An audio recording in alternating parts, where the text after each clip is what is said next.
Ah, bonsoir. Ouais, comme Shirley a dit, c'est vrai, je suis américain.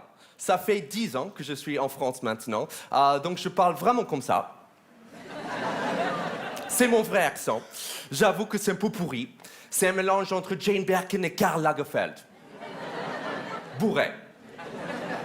Mais c'est pas ma faute. C'est pas ma faute que je parle comme ça. C'est la faute de la langue française. Parce que cette langue n'a pas été créée par des linguistes. Elle a été créée par des artistes de l'expressionnisme abstrait.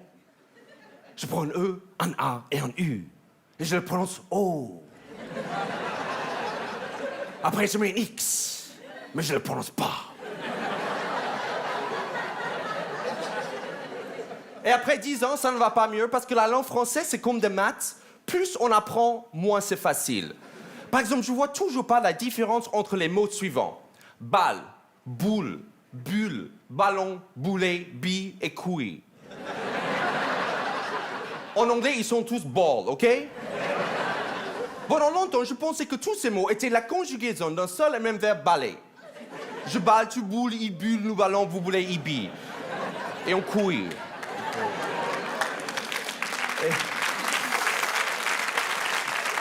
Et je me rends compte que j'ai oublié de vous poser la question la plus importante ici en France. Ça va? Oui! Ah, ça va bien. J'adore l'expression « ça va » parce que c'est à la fois une question et une réponse. Ça va? Ça va.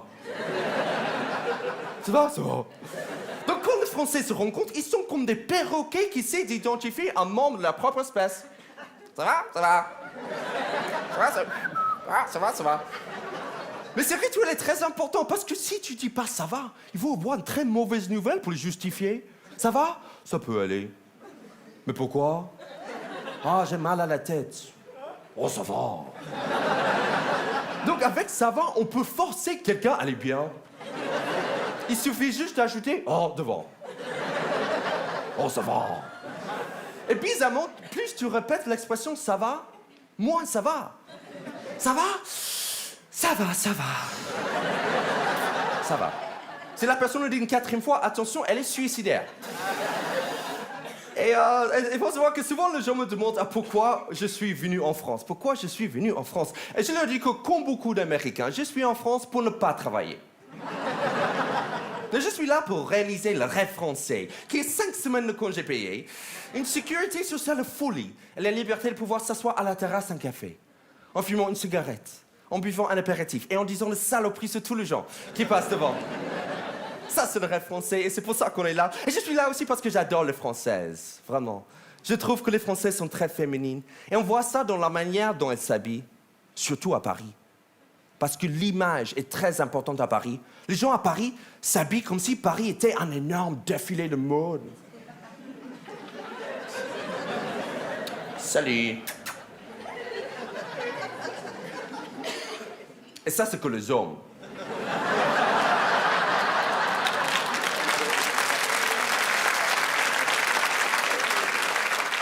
Et c'est en draguant des Françaises que j'ai appris quelque chose de très important. J'ai appris qu'il y a 2 langues parlées en France. Il y a le français et le française. C'est une langue à part. Par exemple, j'ai appris que les Françaises saluent le mec avec 3 mots différents.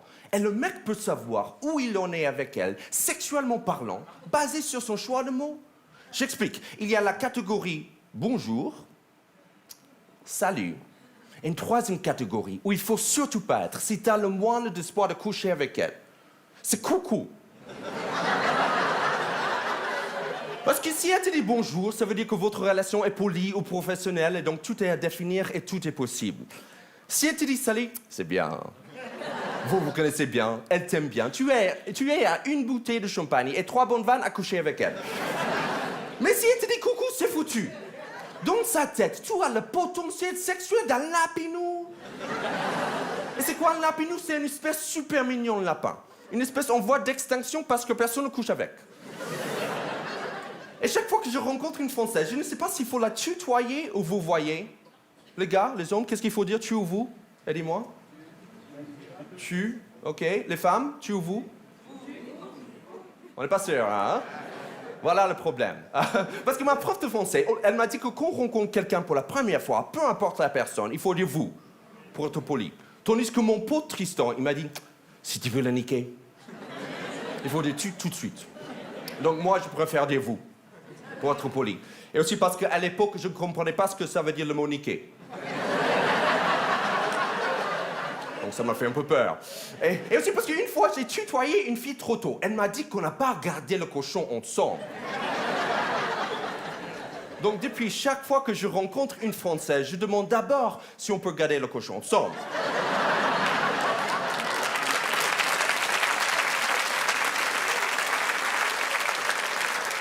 Mais j'ai l'impression qu'au cours de la soirée, on peut commencer à vous tutoyer sur. C'est vrai? Quand? Vous savez pas, non plus. OK, vous êtes aussi paumé que moi. OK, j'ai une autre question. Est-ce qu'il y a quelqu'un ici qui a couché avec une fille en la vous voyant, en disant vous? Bon, sauf si tu baisais plus de filles. Je pense dans ce cas-là, c'est plus approprié de vous. Non, j'avoue que c'est assez bizarre de dire « Excusez-moi, mademoiselle, est-ce que vous pouvez vous mettre à quatre pattes, s'il vous plaît ?»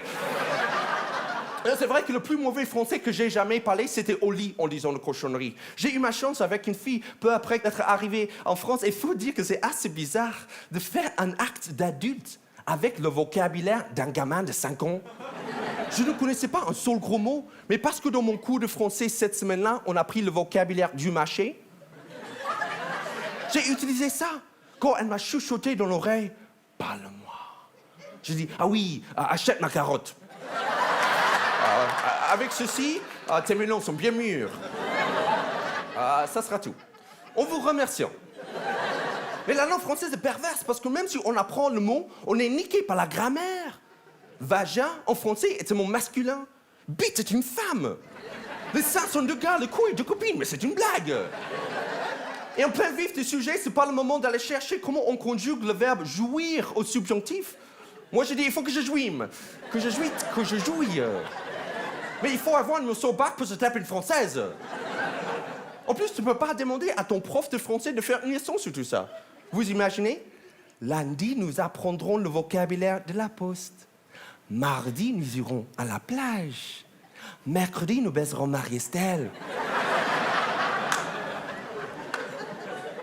Mais c'est en sortant avec ma prof de français que j'ai pu vraiment avancer. Le début de la soirée était plus que parfait. Au restaurant, on s'accordait très bien. On a parlé de nos passés simples, nos présents, nos futurs proches. Elle adorait mon accent grave. En sortant, elle m'a demandé si je voulais opérer une conjonction avec elle. J'ai répondu par l'affirmative et avec un point d'exclamation. En arrivant chez elle, rapidement, on s'est trouvé en juxtaposition. Là, elle s'est mise à employer l'impératif en espérant que je sois subordonné. Puis quand elle a voulu employer un complément d'objet direct, j'ai employé le négatif. J'ai mis un point final à tout ça, même si mon plaisir restait en suspension.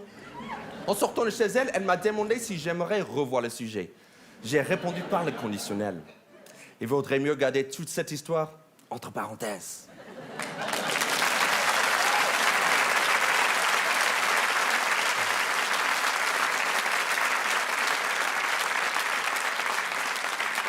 Voilà, ça m'a pris 2 ans à apprendre ce putain de texte, donc merci.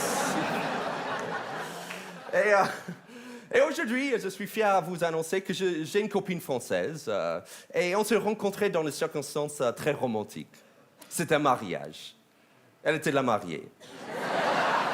Non, bien sûr, c'est pas vrai, mais dans sa tête, c'était elle la mariée, parce que n'importe quelle femme, un mariage, se projette comme mariée. C'est un peu comme le porno pour les hommes. La bite qu'on voit sur l'écran, c'est toujours notre bite, OK?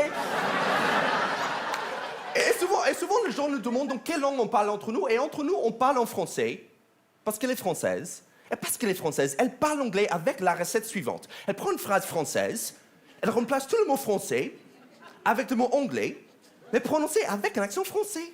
Pour comprendre son anglais, il faut parler français.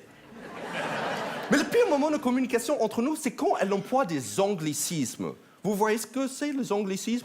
Ce sont les mots anglais que vous avez volés, comme week-end, ou basket, ou gangbang. Ouais. Mais le problème, c'est que quand elle emploie des anglicismes, ce sont les seuls mots que je comprends pas dans sa bouche. Quand elle m'a dit que Prince est so has-been qu'il est redevenu hype, le seul mot que j'ai compris là, c'est de redevenu. Non, il faut arrêter d'employer les anglicismes parce qu'un mot anglais dans la bouche d'un Français, c'est pas de l'anglais. C'est un bâtard mutant. Mais j'ai compris pourquoi vous prononcez mal ces mots anglais. Chaque fois que moi je dis borderline, tout le monde me dit « Oh là là, comment tu te la pètes ?» Donc parce que j'aimerais garder mes amis français, je dis « borderline ».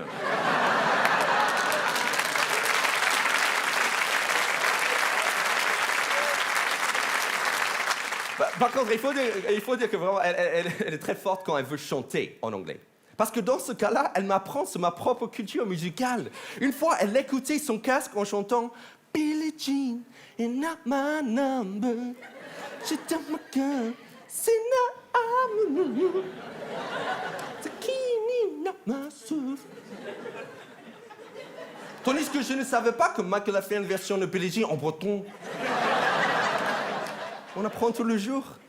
Et c'est en étant avec une Française que j'ai appris quelque chose de très important. J'ai appris comment me mettre en colère en français. Parce que c'est pas évident de se mettre en colère dans une langue qui n'est pas la tienne. Parce que chaque fois que je me fâche, j'ai le mot et les émotions qui sortent de moi comme de la vapeur d'une cocotte minute. Tandis que la grammaire reste collée au fond. Comme des carottes trop quittes. Par exemple, quand quelqu'un me fait une queue de poisson, je lui dis « Je vais te faire te foutre !» Qui est plus une promesse qu'une insulte, honnêtement. Et dans le marais, c'est une manière de draguer. Et donc, chaque fois que je me dispute avec ma chérie, je perds. Parce qu'elle a plus de vocabulaire que moi. Par exemple, je vois toujours pas la différence entre les insultes suivantes. Connasse, poufias et pétasse. Est-ce que c'est une question de coupe de cheveux? J'ai pas compris. Par contre, je suis incollable sur les insultes pour les hommes. J'ai appris qu'un crétin est un homme stupide. Un blaireau est un homme stupide qui s'habille mal. Un abruti est un homme stupide qui fait de la muscu. Un salopard est un homme méchant moustachu du 19e siècle. Un salaud n'est pas vraiment un mec méchant, juste il fait pas ce que les femmes veulent, donc il pécho. Et un connard n'est pas méchant non plus, juste il s'en bat les couilles. C'est à peu près ça. D'ailleurs, c'est bizarre comme expression. S'en battre les couilles. Parce qu'honnêtement, si mes testicules reçoivent de coups, je me sens très concerné, au contraire.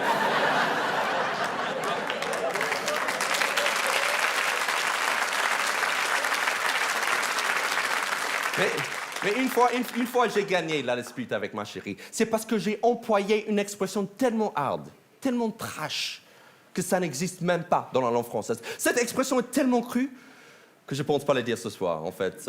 Non, je sais, il y a des jeunes ici, non, c'est pas... Vous voulez savoir, vraiment? Oui! Non, je le sens. Je vais t'enculer par la chatte.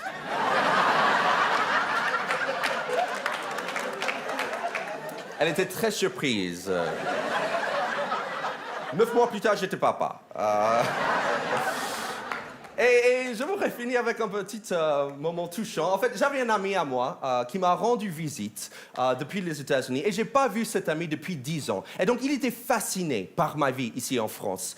Il était fasciné comme je suis devenu français. Tu vois, il m'a dit, regarde-toi, mec, tu vis en France, tu parles français, t'as une femme française, tu portes des écharpes.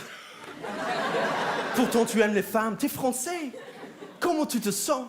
Et moi, j'ai dit, ça va.